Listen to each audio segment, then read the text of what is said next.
La discipline est mère du succès. La vraie grandeur consiste à être maître de soi-même. Être maître de soi, c'est être maître des choses qui dépendent de nous. Toute facilité apparente, toute réussite, sont les fruits d'une rigueur intime. Il n'y a pas de maîtrise à la fois plus grande et plus humble que celle que l'on exerce sur soi.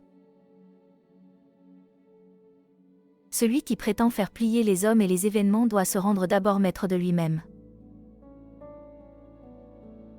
Soyez dur avec vous-même et la vie sera plus douce, soyez doux avec vous-même et la vie sera plus dure. On doit tous souffrir d'un des deux maux suivants, la contrainte de la discipline ou les regrets du relâchement. Celui qui dirige les autres est peut-être puissant, mais celui qui sait maîtriser lui-même a encore plus de pouvoir.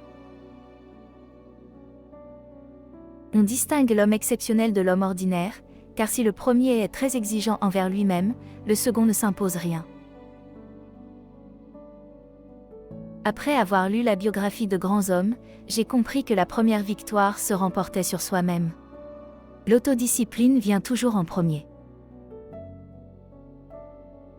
Se discipliner pour faire ce que vous savez juste et important, bien que difficile, est le chemin de la fierté, de l'estime de soi et de la satisfaction personnelle. Le pouvoir de l'homme de cheminer vers un mieux-être réside dans ses efforts répétés chaque jour. C'est la maîtrise de ces petites choses qui vous donnera la possibilité de maîtriser les grandes. Nul n'est libre qui ne sait se maîtriser. L'homme maître de soi n'aura point d'autre maître. C'est la lutte de chaque personne, être libre ou être esclave.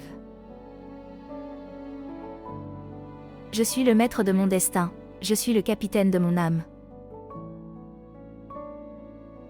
La discipline sans la liberté, c'est la tyrannie, la liberté sans la discipline, c'est le chaos. Seul celui qui sait se dominer peut se libérer de la puissance qui enchaîne tous les êtres. L'impulsion du seul appétit est esclavage, et l'obéissance à la loi qu'on s'est prescrite est liberté.